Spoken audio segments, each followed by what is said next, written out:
Welcome back to Perspectives. On today's show, India is heading down a rather dangerous path as the wealth gap between the very rich and very poor expands to unprecedented levels after 11 years of the BJP government. What could this mean for Khalistan? Talking which, California gears up for the forthcoming round of the Khalistan referendum. And on a more sombre note, we take a close look at the Honchila massacre, one of the many massacres generated by the Indian state against the Sikh community in that horrific year of 1984, and of course its enduring legacy. All this and more on today's show, but joining me as always for Perspectives is our very own correspondent in Canada, James Cousineau. Good morning, James. Good morning, Angus. I hope everything's good on that side of the pond. Here we are in beautiful Vancouver, getting nice and wet as usual for the winter. But hey, you're staying cozy and warm, I hope, at home, watching our show. Thanks for joining us. Don't forget to leave your comments in the comments section, as we love reading them. Back to you over there on that side of the pond, Angus. Indeed, absolutely. And James and I together will be bringing you our perspectives on the daily news affecting the Sikh community across the world. And of course, as usual, we'll be taking a look at lots of your great comments at the end of the show, which have been filling up below the video, so thank you as always for those. Right, James, let's get underway. What are you going to start us off with today? Well, today I'm just bringing one story because it is a big one and it has a lot of information, including a video, so I hope that everybody sticks around and enjoys the information, the learning, and the updates to this story at the end. So we are talking about the Hond massacre of 1984 and the systemic failure for accountability and justice. And this, for many of you, will be familiar with the events of 1984. For anyone who is not of Sikh culture, who is watching our show, thanks for tuning in. And we hope that you get something out of this and understand a bit more why the importance of Khalistan is at the heart of the movement and, of course, in the hearts of all of those people that support the movement around the world. Now, Hond was a hamlet in or near Chilar, and it ended up merging into being known as the Hond Chilar murders or massacres. So that's just for clarification for some people, because they were at one point two separate villages. Now, this was established during the partition of India by 16 Sikh families who migrated from the Khalistan, Pakistan, and Jultala. These families were influential, a former resident of Hond serving as the Sparch, which is the village head or the village leader. Okay, so as we continue on, following the assassination of Indira Gandhi in October of 1984, of course, there was the widespread anti-Sikh pogroms that erupted. On November the 2nd of 1984, at approximately 10 a.m., a mob of 200 to 250 Congress Party members transported by trucks and a state bus arrived in Hond. Armed with rods, lathes, flammable materials like diesel, kerosene, and chanting pro-Congress slogans, they commenced a brutal attack on the Sikh residents.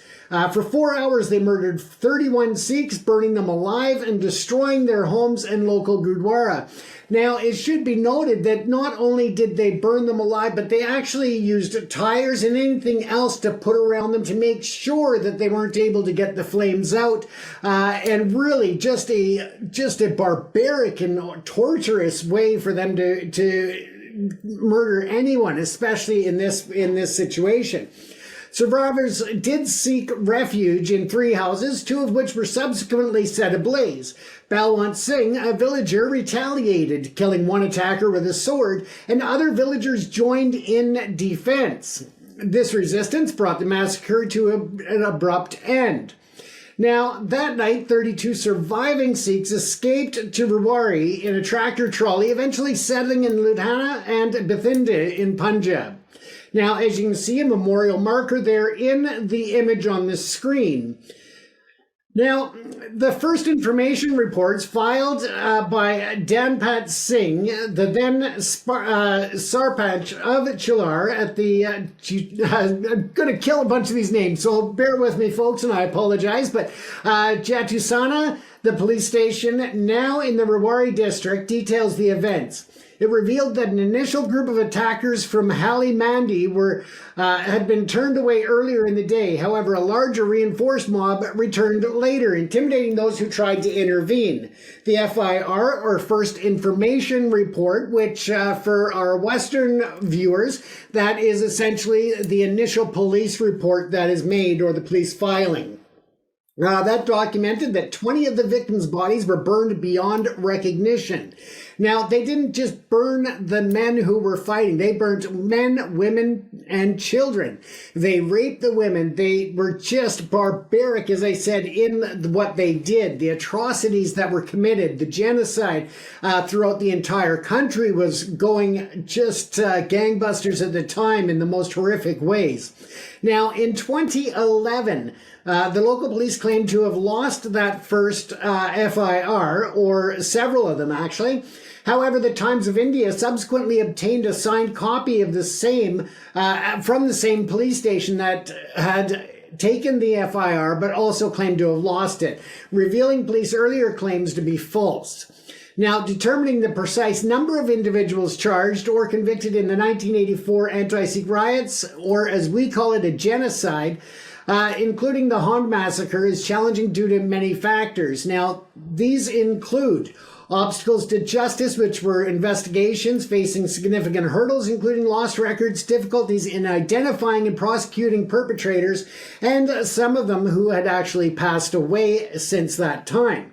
Historically, the conviction rate has been notable. As in the video, you'll see that less than 1% of those involved have been convicted of any crimes.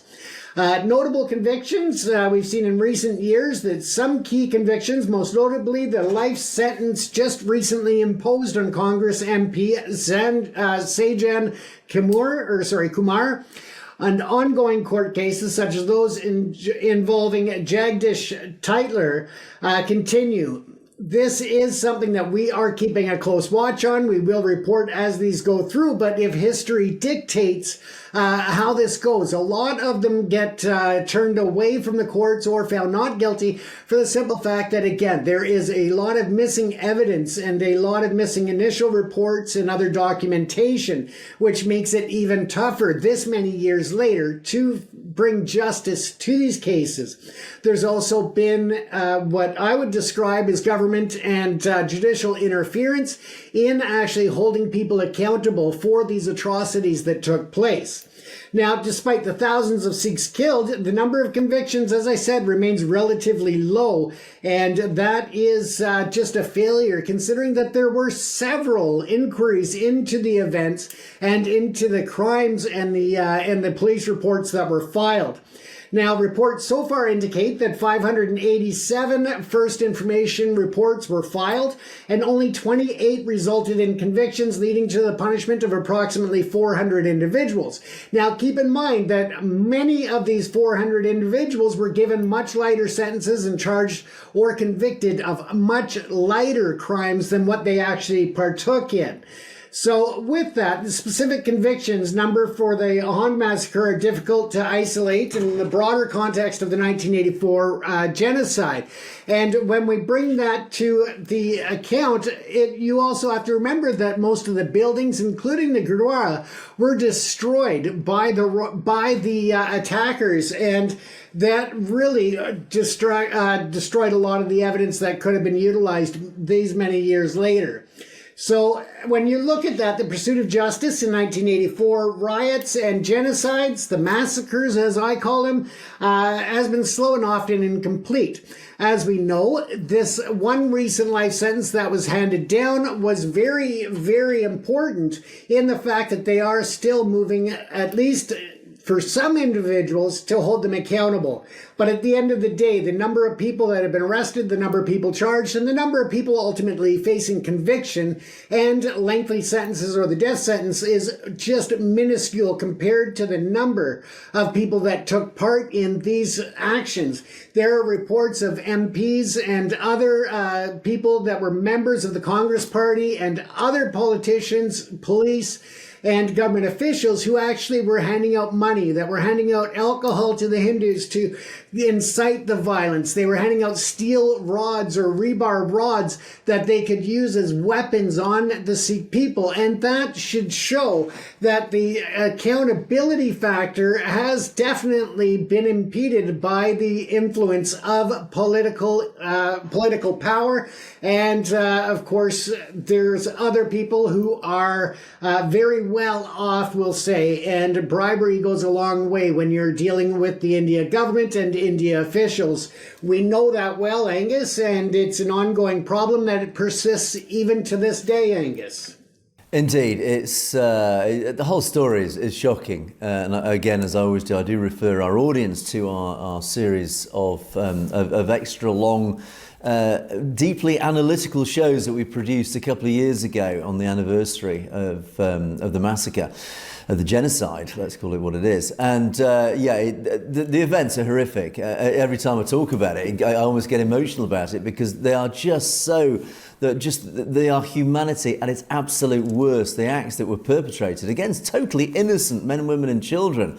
But the point was that they were egged on by the state, and not just the state, they were egged on particularly by the Congress Party. And of course, this is the context of, it was just after the assassination of Indira Gandhi.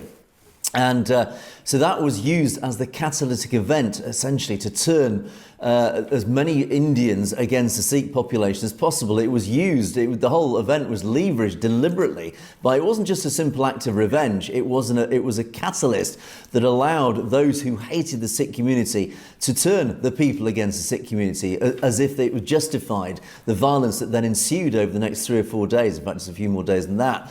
And it was just a sheer brutality. First of all, it was the organised brutality. The organised, as you refer to, James, much of this was actually organised. Some might even argue it was almost organised in advance. And some people even claim it was related to Operation Shanti, but that's a different discussion.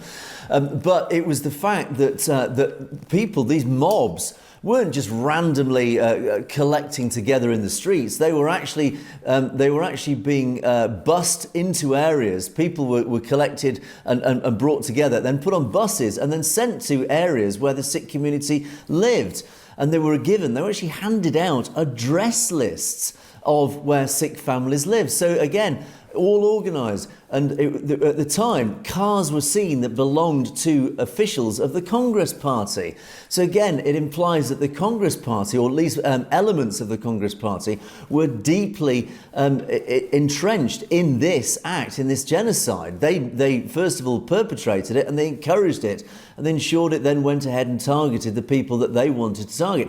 So the Congress Party has a deep, dark, crimson stain bled all over it from these events, which then leads on to the legacy of these events. I don't want to go too much into the events themselves because we've talked a lot about what actually happened, and it was horrific. But the legacy, what is the legacy of these massacres? Well, Rahul Gandhi still sits at a very senior position in Indian politics. It was his grandmother's assassination that triggered this genocide, and his grandmother's assassination was as a result of at least Operation Blue Star, the attack on the Golden Temple, the Harmandir Sahib. But it was, of course, for Operation Shanti. Again, do watch our other videos for explanation of that. But she was assassinated for actually a very good reason. Her assassins had a justifiable reason to assassinate her, essentially to save, not just revenge many lives, but to save potentially hundreds of thousands of other lives, and potentially bringing Pakistan into a war with India again. So there was a justification behind her assassination. Now, not that I would ever endorse the killing of another human being, but there was a justification behind it. But then, of course, that assassination was then used to perpetrate this terrible massacre. Now, Rahul Gandhi, the grandson of Indira Gandhi, is in a very powerful position here, a very influential position, and a really key position. He could change the course of Indian politics here. All he needs to do is apologise. He just needs to apologise for the acts of the Congress Party, because, of course, he sits at the top of the Congress Party, this party that was behind a lot of this massacre, that was perpetrated, that encouraged the mobs on. So he could actually stand up publicly and apologise. Now, of course, what happened in 1984 will never be forgotten. And indeed, will it ever be forgiven? Probably not.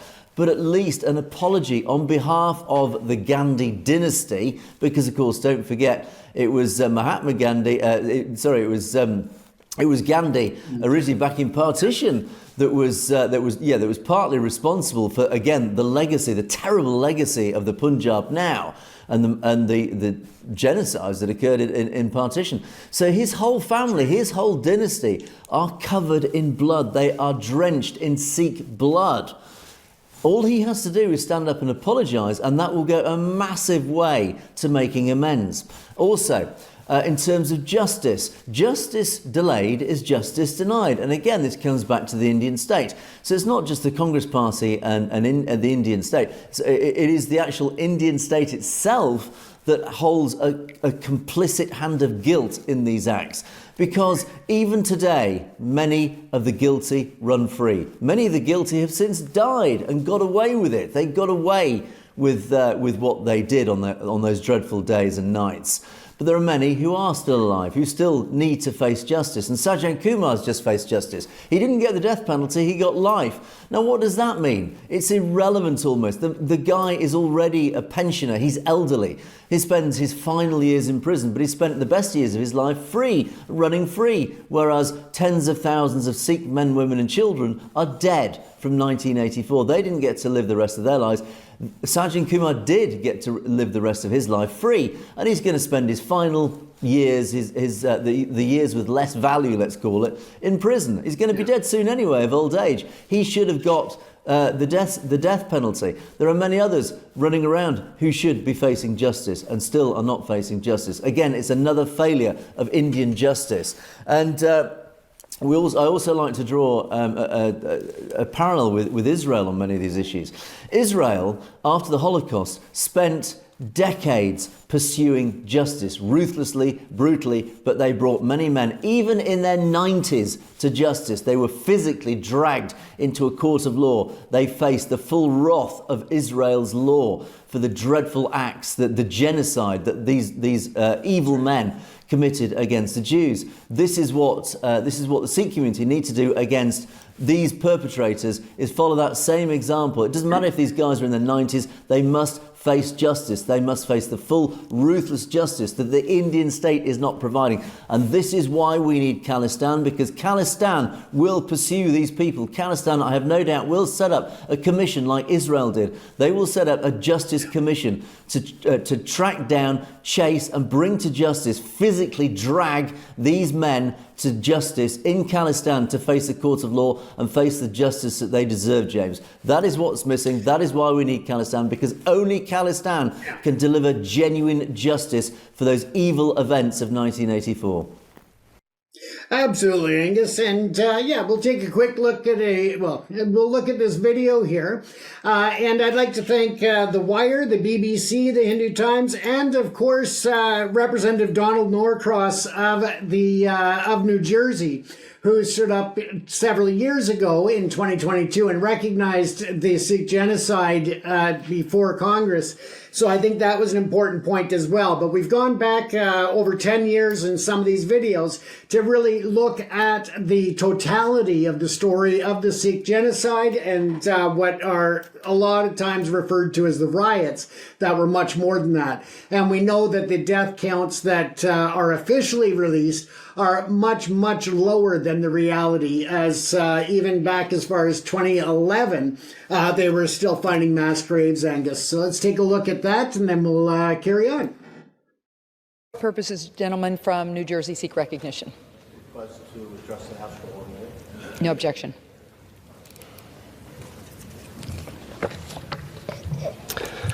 Thank you, Madam Speaker. Today I rise in solidarity with South Jersey Sikh community. This month marks 38 years since the anti-Sikh rioters in India massacred Sikhs over 3 days. The massacre was retaliation for the assassination of Indian Prime Minister Indira Gandhi. There were mass rapes, lynchings, Sikhs' homes and their businesses were destroyed, senselessly slaughtered for nothing more than their beliefs and their religion. Following the slaughter, some of the Sikhs chose to flee India. Today, many of them call South Jersey home. They built lives for themselves, contributed to the education, economic, religious, and cultural richness of our region. They also carried the knowledge of those dark days. They keep the names and the memories of those who were lost in those days very much alive. In memory of those Sikhs lost to this senseless violence between November 1st and 3rd of 1984, and with respect to those who carry on their legacy in South Jersey today, I stand here in solidarity with my Sikh brothers and sisters, and I thank you, and I yield back the balance of my time.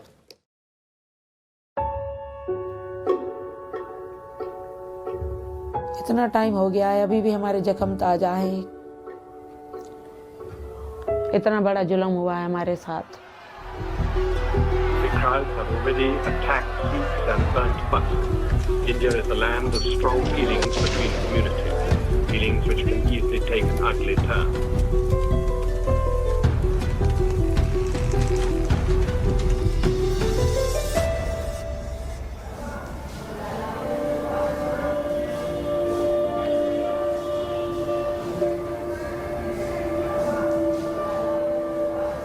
ये सफ़ेद रुमाल वाला जो है, ये मेरा भाई है।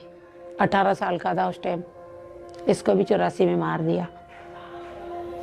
नाना जी की तस्वीर, नाना जी की भी इधर ही है।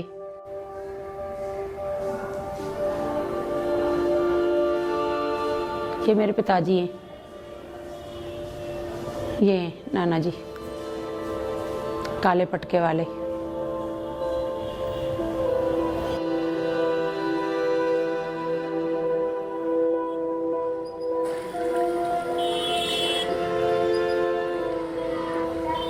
पंद्रह साल की थी जब मैं, मेरे से बड़ा भाई था 18 साल का।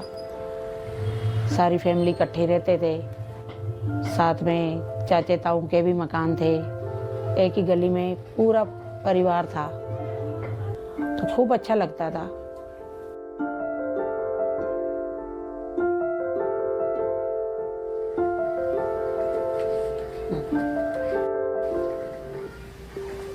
एक दिन ऐसे ही सुनने में आया, शोर शराबा हुआ कि इंदिरा गांधी को मार दिया है।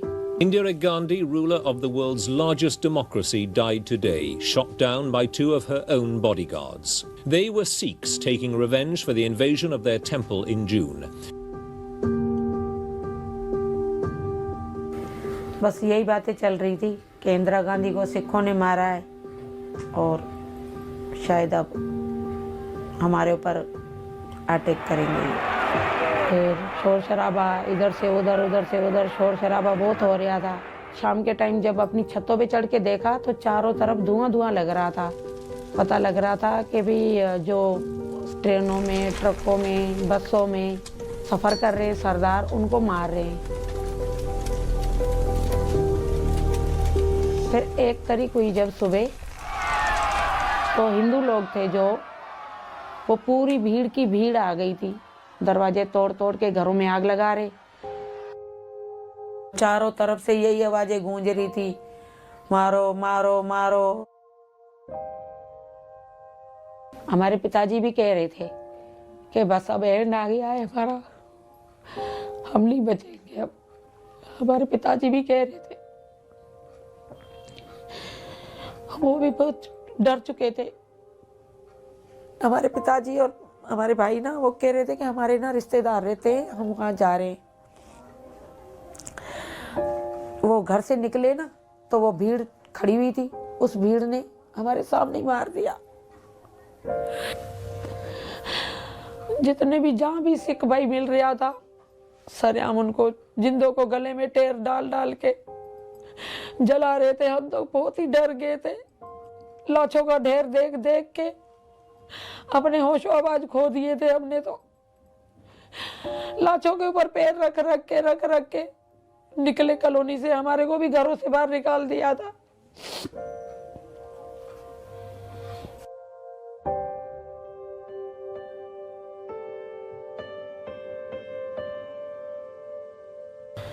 तीन तारीख को शाम को मिलिट्री आई थी, कैंपों में लेके गए हमारे को। कुछ टाइम वहां पे रहे, उसके बाद फिर ये तिलक विहार मकान अलाट हुए। मेरी मम्मी तो पागल ही हो गई थी। सब कुछ खत्म होने के बाद वो तो रोती रहती थी।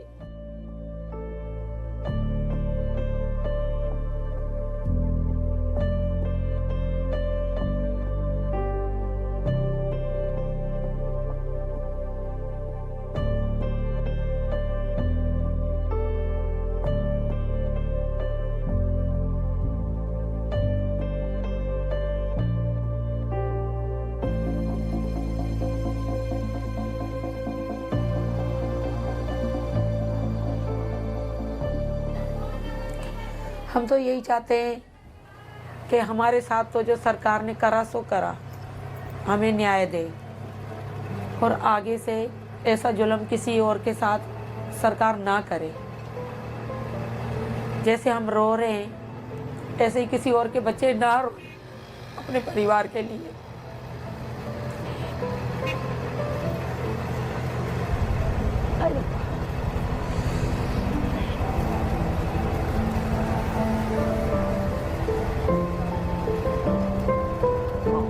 And Beyond Singh, who said they were taking revenge for Operation Blue Star. Followed was 4 days of orchestrated violence where Sikhs were massacred, their properties looted and their places of worship attacked. The massacres were worst in Delhi where more than 3,000 Sikhs perished.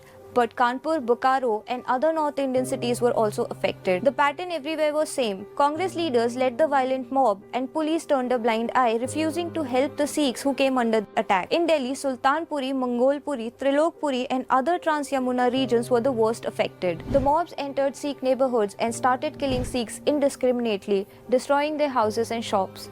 Armed mobs stopped buses and trains in and near Delhi, lynching and burning alive Sikh passengers. Others were dragged from their home and hacked to death. Many Sikh women were raped. During the night of 31st October and morning of 1st November, Congress party leaders met with local supporters to distribute money and weapons. Congress MP Sajjan Kumar and trade union leader Lalit Makin were reported handing out 100 rupee notes and bottles of liquor to the mobs. On the morning of 1st November, Sajjan Kumar was observed holding rallies in Delhi's neighborhood of Palam Colony, Kiran Garden and Sultanpuri.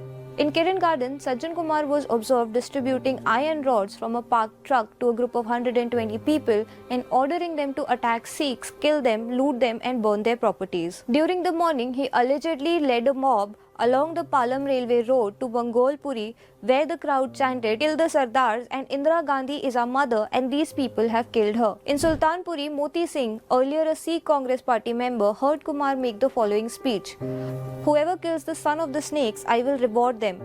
Whoever kills Roshan Singh and Bagh Singh will get 5,000 rupees each and 1,000 rupees each for killing any other Sikhs." You can collect these prizes on November 3rd from my personal assistant Jaichand Jamadar. As many as 10 commissions and committees, starting with Ranganath Mishra and ending with Nanavati Commission, were constituted to look into the 1984 cases. The Nanavati Commission, which submitted its report in February 2004, was headed by Justice G.T. Nanavati, retired judge of the Supreme Court of India. The commission reported that recorded accounts of victims and witnesses indicate that the local Congress leaders and workers had either incited or helped the mobs in attacking the Sikhs. The Nanavati Commission recommended the reopening of only 4 cases of 241 cases closed by the police, but BJP wanted reinvestigation of all other 237 cases. Ahead of the Delhi Assembly elections in 2014, Narendra Modi government set up a committee to examine the possibility of constituting a special investigation team for reinvestigation of 1984 anti-Sikh riot cases. A 3-member SIT headed by Pramod Asthana, an IPS officer, was subsequently appointed in 2015 to examine the evidence in the criminal cases related to 1984 carnage, and if needed, reopen the cases the Delhi police had not investigated or had closed for lack of evidence. Modi's SIT decided to look into 293 cases and decided to seek trial in only 12. As many as 241 cases were closed, reportedly without any investigation. In January 2018, the Supreme Court ordered a new investigation into the massacre. It decided to set up a 3-member special investigation team to look afresh at 186 cases that had been closed by the 3-member SIT committee appointed by the Narendra Modi government. While 34 years have passed since the massacre of Sikh, thus far only 10 murder cases have resulted into conviction and only 25 were given life imprisonment. The rate of conviction is less than 1%. Lawyers who have fought the battle for the victims insist judgments have been delayed and the perpetrators, including guilty policemen, are still roaming freely because there is no political will to punish the guilty.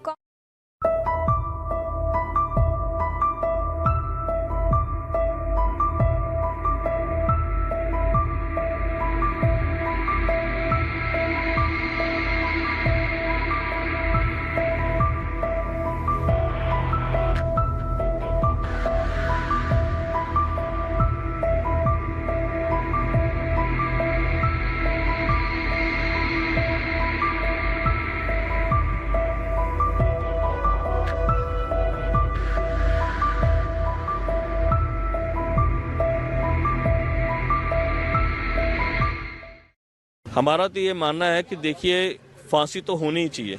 Commission के बाद commission बिठाए जाते हैं और आज 40-43 साल के बाद ये समाज जब आता है, जब ये लगने लगता है कि आप मलहम लगा रहे हैं, इंसाफ नहीं हो सकता। Justice delayed is justice denied. जो पाप किए हैं उसकी सज़ा तो मिलेगी ही। हम सभी जानते हैं कि चाहे वो सज्जन कुमार हो, चाहे वो जगदीश टाइटलर हो, चाहे वो कमलनाथ हो, ये सारे जो कांग्रेस के शीर्ष उस समय के नेता थे, सारे राजीव गांधी जी के राइट लेफ्ट थे, ये सभी ने बहुत ही भारी अपराध किए हैं, घोर अपराध किए हैं। तो ये जो भी हुआ अच्छा हो रहा है। So yeah, as you can see, that was very informative through the different sources and the different reporters, the different outlets that reported on that. So again, thank you to them for sharing those, and we hope that they brought some semblance of information and education to you as a viewer. And we hope that it wasn't too much of a trigger for anyone who survived through the atrocities that happened in the 80s to watch those videos. But again, we felt that it was an essential part of history to cover. And as far as the Honchlar massacres, it was one of our viewers who brought this up in our comment section and asked us to cover it. So again, thank you to that viewer for being a part of giving us your story ideas and what you would like to see us cover. So let that be a reminder to all of you to make sure you use the comment section, that you can say hello, let us know where you're from. But remember, it's also a opportunity for you to be a part of the show to suggest topical ideas that are important in the Sikh history. Indeed, a very powerful story and a powerful video. Thanks for that, James. And of course, we mustn't forget that there are so many people in the community alive today who still remember the events of 1984, who are deeply and directly affected by those events. It's very traumatic, and it will literally take generations really for it to move on. But as we keep saying, James, it must never be forgotten. That's correct. Right, okay, let's move on and let's stay in India. And an interesting story was produced by the BBC just a few days ago. Again, their investigative team. They always tread a very fine line in India, where they have a very large presence in India, and they don't want to lose that presence in India. And of course, India is well known for clamping down on any dissenting press or any dissenting media that goes against the mainstream narrative. And the BBC have, on the odd occasion, crossed that line and have found themselves in the full force of the Indian state, and effectively been threatened of being thrown out of India. Thus is the state of the free press in India. In other words, it's not. So it's rare that the BBC does really cross the Indian government and hold India to account. And it produced an interesting article which actually does highlight some serious systemic issues in India in terms of its economy. And this is an article that they produced, and it was entitled "Billions of Indians Have No Spending Money," according to a report. And they've done a bit of an economic analysis on what's going on here. And I'll just again, as I always do, I'll just quickly cherry pick through some of the elements of this story, just to highlight some of these systemic errors, systemic issues. It says that the country's consuming class, effectively the potential market for startups or business owners, is only about as big as Mexico. That's about 130 to 140 million people, according to the latest report from a venture capital firm. Now, this is important, of course. If India is to become an economic superpower, and of course its economy is expanding. It does need its entrepreneurial community to generate business. This is the engine that will drive an economy going forward. But what it's saying, out of 1.4 billion people population, that its potential demographic, its entrepreneurial section, is absolutely minute in proportion for various reasons. So it's actually saying it's only about the size of Mexico, which is really quite a damning indictment and quite consuming if you were the government of concerning if you're the government of India. And it continues to say, what's more, the consuming class in Asia's third largest economy is not widening as much as it is deepening. That basically means India's wealthy population is not really growing in numbers, even though those who are already rich are getting even wealthier. And this is the key. This is the real message coming out of this. All of this is shaping the country's consumer market in distinct ways, particularly accelerating the trend of premiumization, where brands drive growth by doubling down on expensive, upgraded products catering to the wealthy rather than focusing on mass market offerings. So what it's saying, this article is saying, it's highlighting the fact that this wealth gap between the very rich and the very poor is getting bigger. It says affordable homes now constitute just 18% of India's overall market, compared with 40% 5 years ago. So what it's saying is affordable homes, there are now less than half the number of affordable homes in the overall market compared to just 5 years ago. This is a legacy of the BJP government's policies. The report's findings bolster the long-held view that India's post-pandemic recovery has been K-shaped. That basically means where the rich have got richer, the poor have lost purchasing power. In fact, this has been a long-term structural trend that began even before the pandemic. India's been getting increasingly more unequal, with the top 10% now holding over half of national income compared with 34%. So in other words, the top 10% of India in 1990 only owned about a third of the national income. It now is well over half, nearly 60%. It's nearly doubled. Top 10% of India has nearly doubled its wealth since 1990. The bottom half have seen their share of national income fall from 22% to 15%. These are massively significant numbers. There's also been a precipitous drop in financial savings and surging indebtedness among the masses. In other words, the masses are getting so poor that they are having to loan money, to borrow money, just to survive, just to get by, just to live a normal life. And once they're in debt, it means somebody is in control of their lives. That somebody, of course, is the banks. And of course, the banks are owned by the wealthy. In other words, what it's implying is that the poor are getting poorer and they're becoming increasingly in debt to the wealthy, which means the wealthy are increasingly in control of the poor. Now, what does this mean? Well, India's middle class, these are the people in the middle. The India's middle class, which has been the major engine for consumer demand, as it is in any country, is being squeezed out, with wages pretty much staying flat. Now, this is important. I'll come on to why this is so important in a moment. The middle 50% of India's tax-paying population has seen its income stagnate in absolute terms over the past decade. This implies a halving of income in real terms after inflation. This financial hammering has decimated the middle class's savings. The Reserve Bank of India has repeatedly highlighted that net financial savings of Indian households are approaching a 50-year low. Again, this implies that the middle class, who normally should be saving money, should be accumulating wealth for a rainy day, as we call it.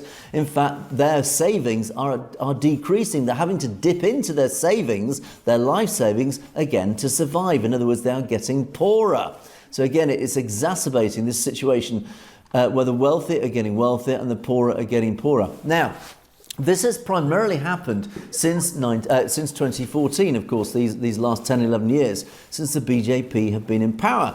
Now, why does this matter? This matters a lot because, of course, firstly, for the whole of India going forward, as I said at the beginning, to become an economic superpower, it must have a healthy economic engine. It must be generating wealth. It doesn't need to, it shouldn't have trade deficits with other country. It should be creating stuff. It should be generating goods and services, manufacturing goods and services, which it can then sell overseas, and then, of course, get foreign currency into India, which gets circulated with India. It makes India wealthier. Instead, India is finding itself with its mass population, its larger population, getting poorer and poorer. And here's the crucial bit about the middle class. Why does the middle class matter so much? The middle class is a key indicator of a wealthy nation. The larger the wealth, the larger the middle class, the generally speaking wealthier the nation is.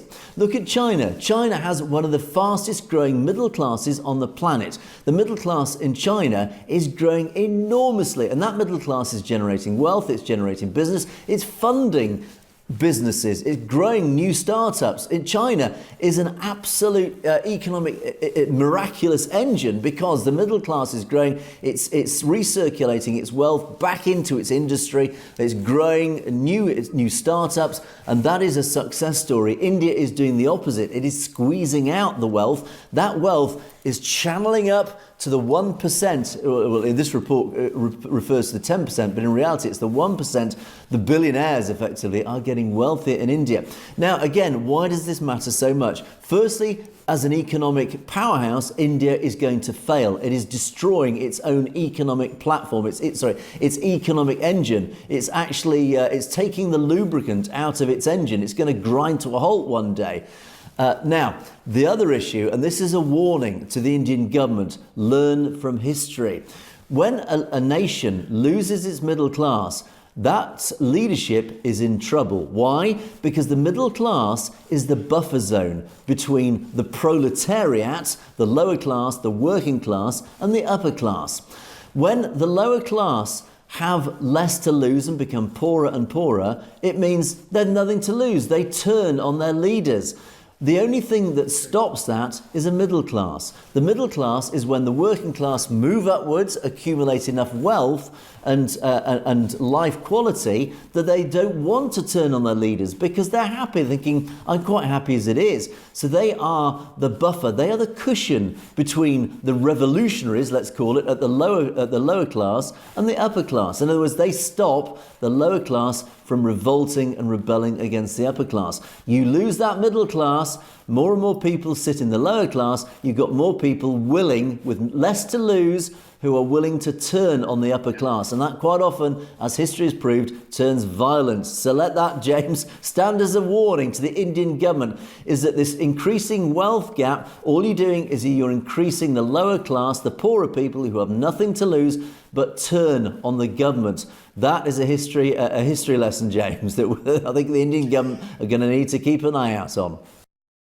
It's so true, Angus. And to give some context, when you look at the wealth and what they are spending, I mean, the luxury retail market in India is right now about $8 billion a year. And that's expected to almost double up to $14 billion by 2032. Now, this also has seen international retailers, basically like the old gold rush, they are rushing into India and really trying to make their mark. And some of the brands that are doing extremely well in India in the luxury market include Louis Vuitton, Chanel, Dior, Gucci, Burberry, Versace, Armani, Hermès, Prada, Bulgari.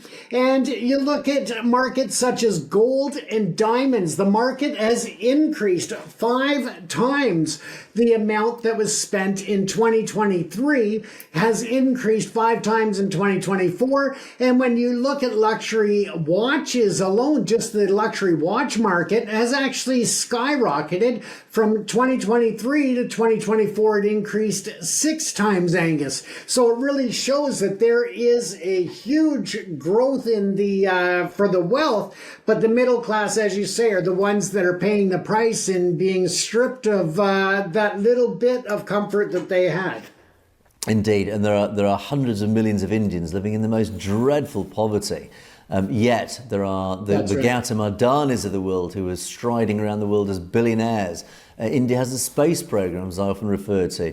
It has a massive military presence, yet it has hundreds of millions living in abject poverty. So as a warning to Narendra Modi, and certainly for the future of India, you need to restructure your economy very quickly. Otherwise, China is going to far outstrip you economically and potentially in other ways as well. So But what does this mean? Well, it means also, it means for those in the Punjab who are likewise suffering that there is an alternative that they should be quietly campaigning for. And of course, that is Khalistan, because Khalistan will not suffer from such systemic issues because it will be based on a completely different social philosophy, that of Sikhi. But to get there, they need, of course, a referendum, which very neatly, James, brings me on to my second story, which is, we are fast approaching the 23rd of March in California, Los Angeles, of course, which is the next iteration of the Khalistan referendum. And I just want to quickly just cover a story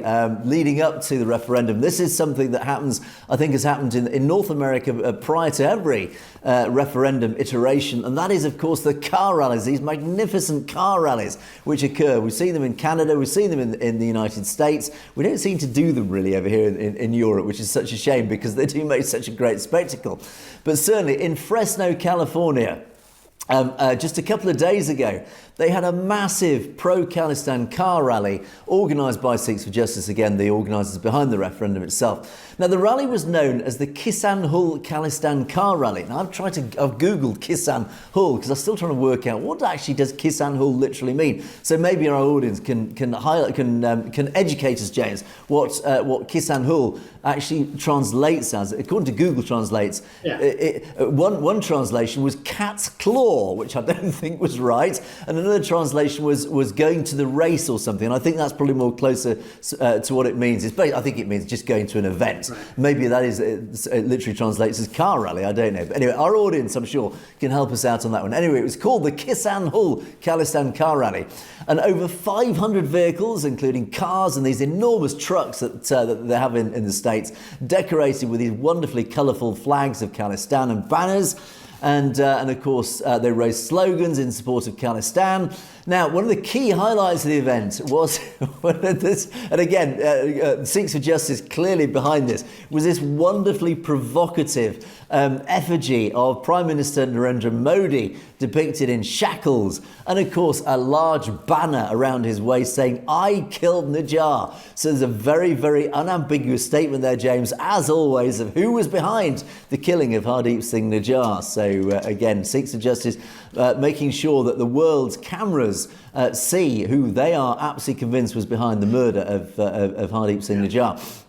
Now, lots of support, of course, across social media, one of which I picked was Narinder Singh, who's based in Surrey. He says, under Trump's America, because of course the LA referendum is the first referendum being held under Trump's administration. Under Trump's America's freedom of speech and expression, it is guaranteed. Sikhs for Justice, and they said, Fresno, California, kill Modi politics rally. Again, this deliberately, carefully worded phrase that Gurpatwant Singh Pannu comes out with. It's not kill Modi, it's kill Modi politics. But again, it's a very loaded phrase. He knows exactly what the effect that will have in the Indian media.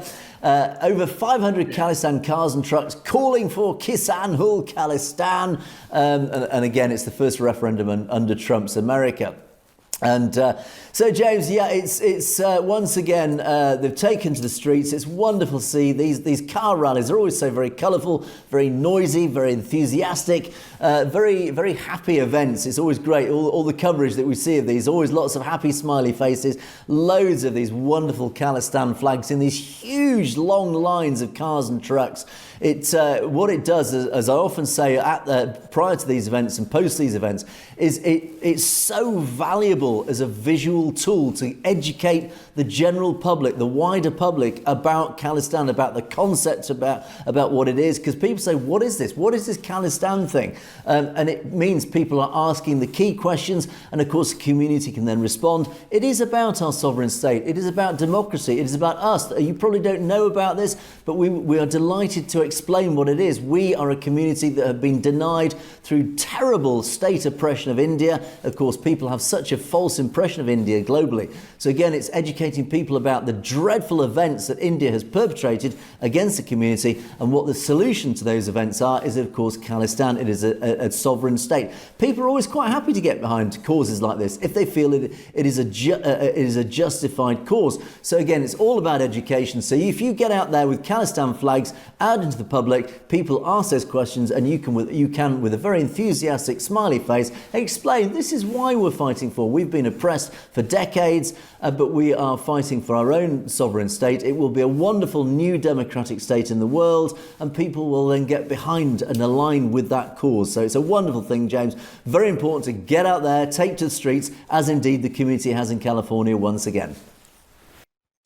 Exactly, but face it, Angus, if here in Canada or in the US we had the high gas prices that you have in Europe, especially in London there, we wouldn't be able to, we'd have to mortgage our homes just to get a tank of fuel for the big monsters that we drive in.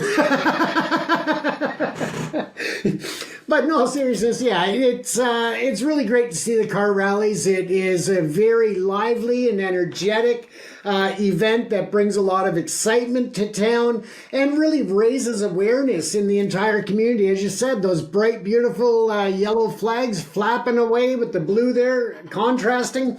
It really adds a pretty cool sight to see when you see hundreds of those flags going by, whether it's people walking in rallies or in the car rallies. It's pretty exciting to see. And I think that is really a part of the success of the Khalistan referendum when it comes to raising awareness outside of the Sikh community, in that all of these events combined bring a lot of attention, and people are curious by nature. So we want to say, hey, what's this Khalistan thing all about? And yeah, that is what the whole idea is, to not only to bring forward the democratic referendum for Khalistan, but also to raise support and awareness of non-Sikhs around the world, to really raise that education about the past and hopefully the future when we see Khalistan come to fruition, Angus.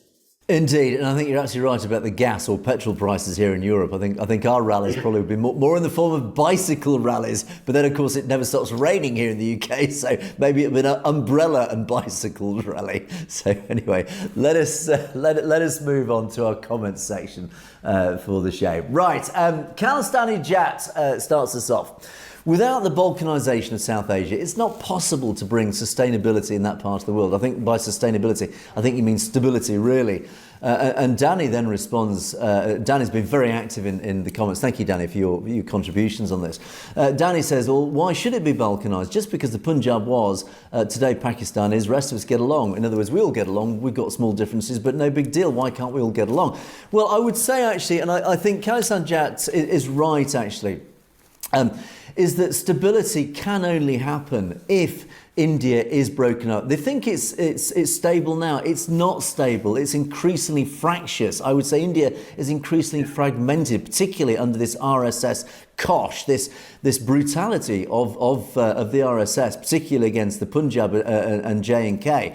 People are not happy. It's not stable. It's only stable under brute force. And history has proven that states like that just always end up breaking up. Yugoslavia is a prime example of that, the balkanisation, literally that's where it came from.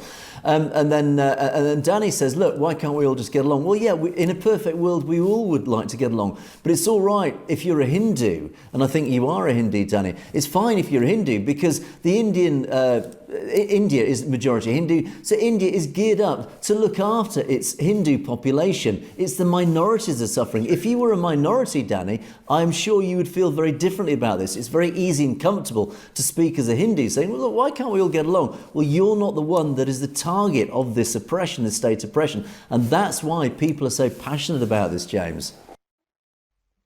Absolutely. And one point is that he brings up that today Pakistan is good, and there are some differences, but we're talking about India in terms of the instability there. You look at the Punjab, you look at Kashmir, you look at all of these different regions that are just so riddled with violence, with different oppression, and even the unofficial disappearances of minorities. And so I don't think that those are to be considered small differences when you look at the issues that are the civil unrest in parts of India.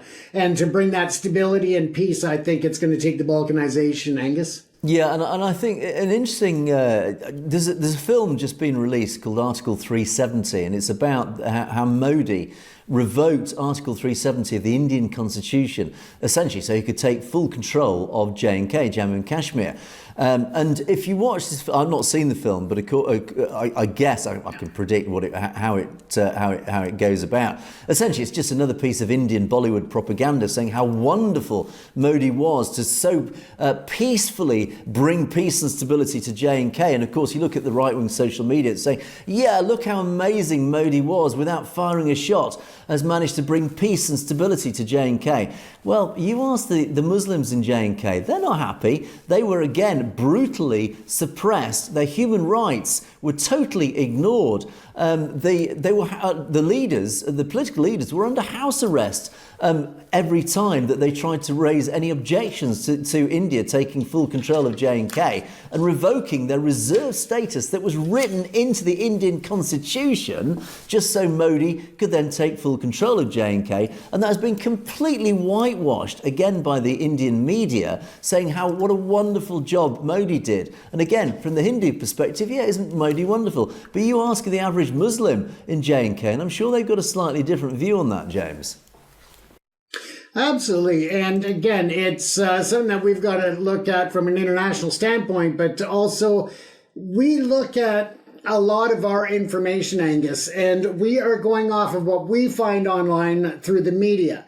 There's a lot of restriction in the media coming out of India, so it really takes us a lot more to find the truth about what's going on against the minorities and others within India than it does to find out what's going on with the Hindutva or the BJP or, the majority there in India. So again, it's, I think in the world, there's a lot of just misunderstanding, and they don't realize the reality and the truth that should be coming out that's suppressed, Angus. Yeah, and we are obviously a pro-Khalistan channel. We do support the campaign because we feel as democratic as democratic believers, we believe it is it's not just a democratic right.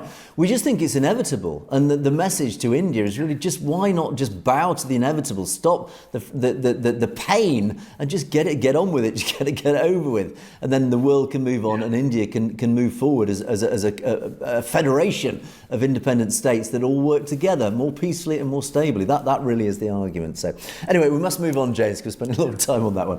Jagtal Sidhu, God bless you. Thank you for your comment. We are Sikhs, not Hindus. Yes, we say that on a regular basis. Sikhs are not Hindus. Sikhs are slaves since 47. Fake democracy, fake justice system, fake administration. Yes, you're absolutely right. That is why Khalistan needs to be established, because the Sikh community is losing out, basically, in India. Now, Danny comes back with an interesting comment, and I cherry-picked this one specific comment because I actually totally agree with Danny on this one. The world, democracy is fake. And actually, ironically, I agree with you, even here in the West to a large degree. Democracy is fake. Why? The world is run by mega global corporations. World armies represent their interests. Politicians are just part of them. Policing takes place in line with above. Yes, James, I have to agree with this comment totally. I think democracy, even around the world, even here in the West, is a bit of a front. Yeah, we play at democracy, and democracy does work to some degree.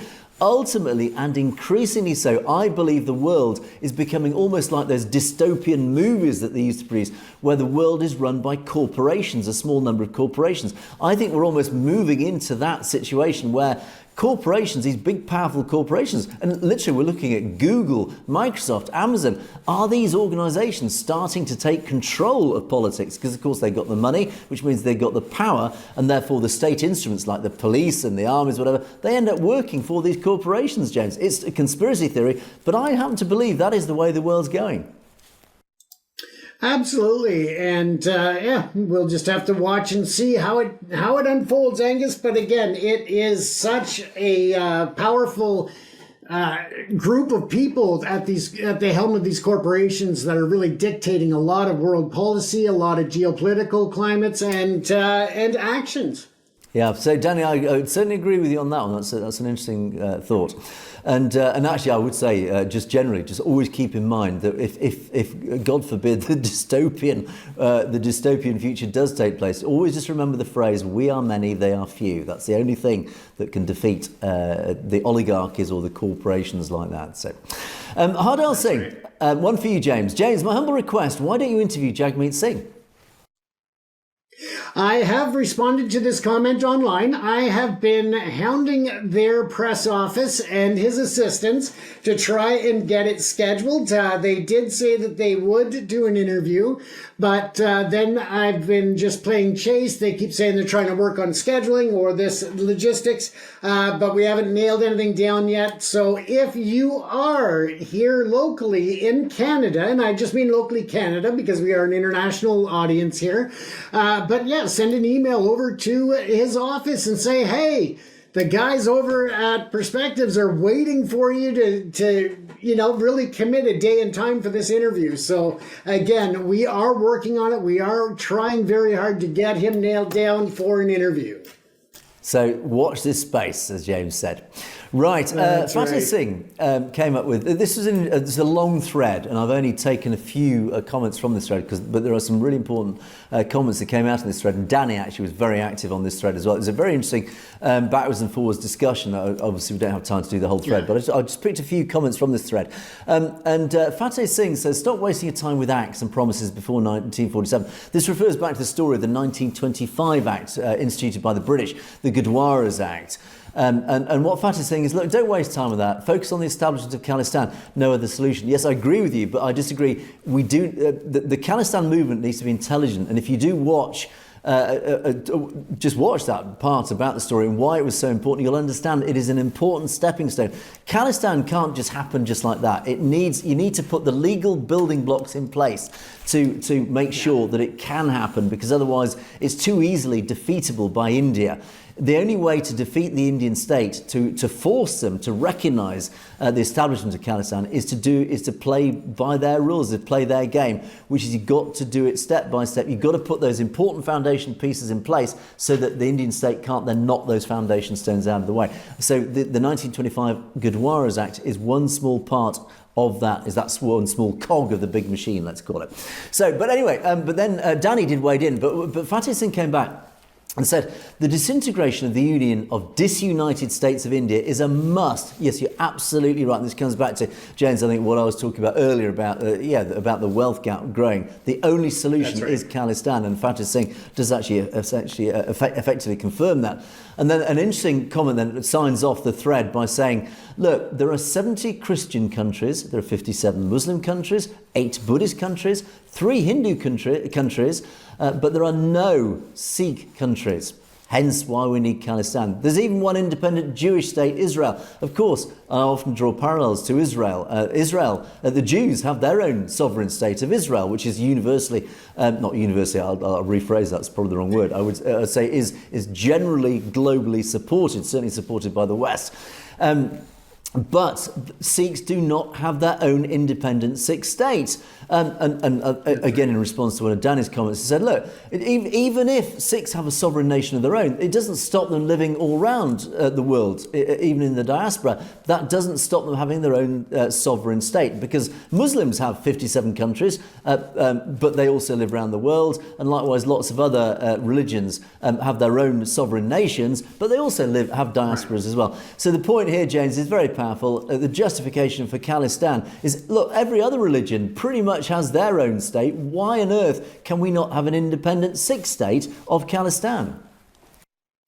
Absolutely. Very quickly, I think it's also important just to point out that, as I've said, and you've said before, Angus, that it's really essential for the international community to understand the history, the oppression, the whole way that the Sikh Empire was taken over by the British, the way that it was unfairly brought back or given back in the partition of 1947, but nothing given to the Sikh community. So I think that in terms of that international recognition of Khalistan, when it becomes its own state and has its sovereignty, again, I think that in order for them to achieve that support from the international world and other countries, that it's important that everybody understands the history and why it is such an important nation moving forward.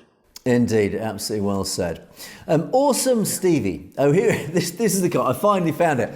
It's pronounced Khalistan, like phone call, not Khalistan. No disrespect. It's all love. Appreciate the good work. Well, we appreciate your comment. Thank you. Thank you for calling that out. Excuse the pun. Oh, James, again, is it Punjab? Is it Panjab? Is it Sikh? Is it Sikh? Or is it Khalistan? Or is it Khalistan? I just don't know where to begin, James. Exactly, and we'll try to keep that in mind. We'll try to correct ourselves, and but please don't take offense if we mispronounce things. We are trying, and we do appreciate you pointing it out, though, when we do mispronounce things, because that's how we learn. So yeah, thanks for letting us know. And I think it all depends on where you're from. I'm originally from Yorkshire, and in Yorkshire we say Bath as opposed to Bath.